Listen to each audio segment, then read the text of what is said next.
Salut les amis et bienvenue dans cette nouvelle vidéo où nous continuons notre session sur les vérités au Bélarus. Alors, restez avec nous pour poursuivre cette session.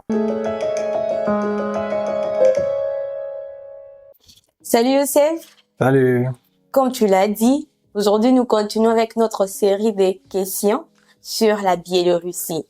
Alors la première question, est-ce que tu peux nous parler des opportunités de stage? Est-ce qu'il y a vraiment des opportunités en matière de stages professionnels et tout? Oui, il y a cette opportunité-là. C'est-à-dire que les étudiants de 3e et de 4e ont cette possibilité de faire des stages dans des entreprises. Et voilà. Ok. Et c'est seulement les stages ou bien les étudiants étrangers peuvent aussi travailler ou bien ça se limite uniquement aux stages? Non, les étudiants étrangers ont le droit de travailler. Je me rappelle même de ce jour où on était dans une salle où on nous parlait justement de cette possibilité-là. D'ailleurs, c'était moi les traducteurs. Donc, bel et bien, les étudiants étrangers ont le droit de travailler en Bélarussie légalement. Par rapport au travail, est-ce qu'il y a des heures spécifiques pour le travail d'un étranger? Non, c'est Bien préférable. déterminé. C'est préférable de travailler après le cours parce que tu peux pas travailler pendant les heures de cours. Ok. C'est intéressant alors.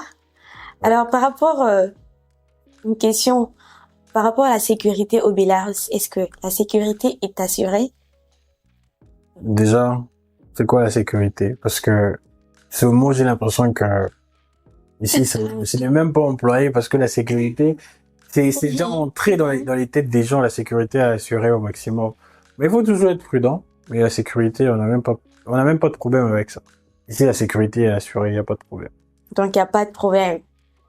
Et déjà, je connais même pas la signification du mot sécurité en russe. Parce que je l'emploie pas.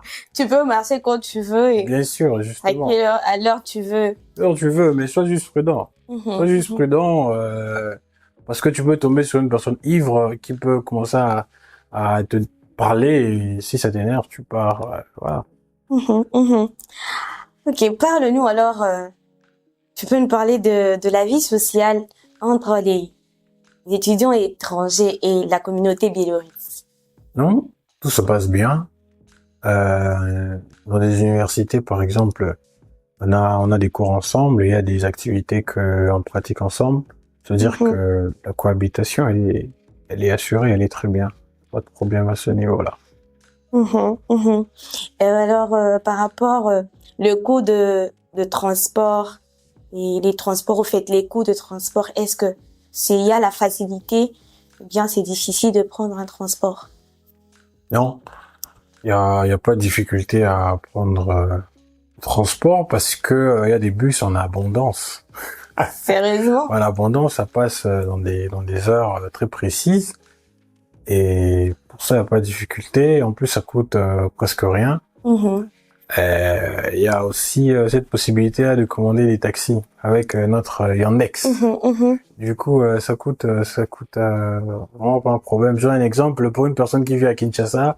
Par exemple, quitter Magaza, Kitambo et arriver à Bandal en taxi peut payer peut-être, étant en francs congolais, ça peut dans des 1000 francs. Normal, c'est comme au Congo, il y a pas de problème. 1000 francs. 1500, y a pas de problème. Ok, avant de finir, j'ai une question, avant la dernière question au fait.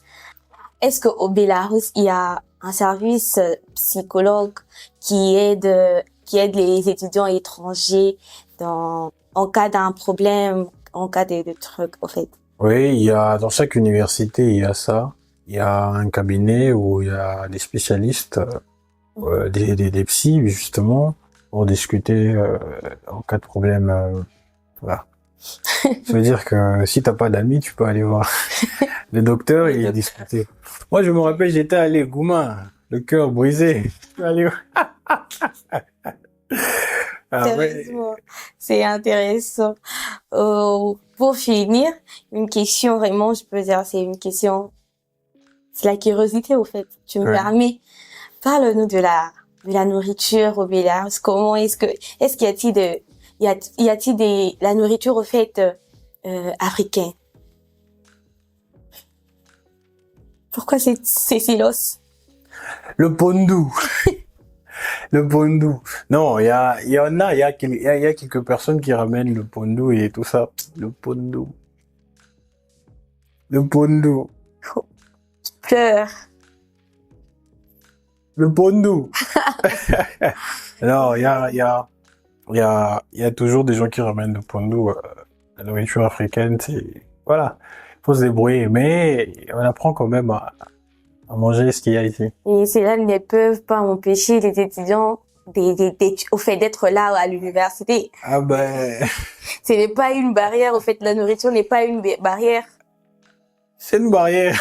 Sérieusement, une barrière. Non, cela n'est pas une barrière. Les étudiants peuvent, même sans pondou, sans foufou, sans l'os, sans macayabou, sans tout ça, ils peuvent venir étudier, il n'y a pas de problème. Sans le foutou, sans le mafé, sans la foudi, tout la ça. Venez les amis, venez étudier. Venez. Alors, nous sommes à la fin de notre branche de quelques minutes aujourd'hui. Alors, qu'est-ce que tu peux nous dire comme un dernier mot? Mais je reste alors toujours sur le sujet de la nourriture. La nourriture n'est pas une raison pour vous de ne pas venir étudier. Même s'il n'y a pas le lafodi, il n'y a pas la tchéké, il n'y a pas les plantains, là, comment, c'est ça, la tchéké, là. Venez étudier, les étudiants peuvent travailler, les étudiants peuvent développer leurs projets personnels. Et d'ailleurs, même, on compte faire une émission avec une personne qui a eu à faire son business. Ça veut dire qu'il est passé de l'étudiant à chef d'entreprise. Et nous parlerons aussi de comment il est arrivé à ce niveau-là. Donc, il n'y a aucune raison qui peut empêcher les gens de venir. Et nous sommes là justement pour les guider au travers toutes les étapes administratives.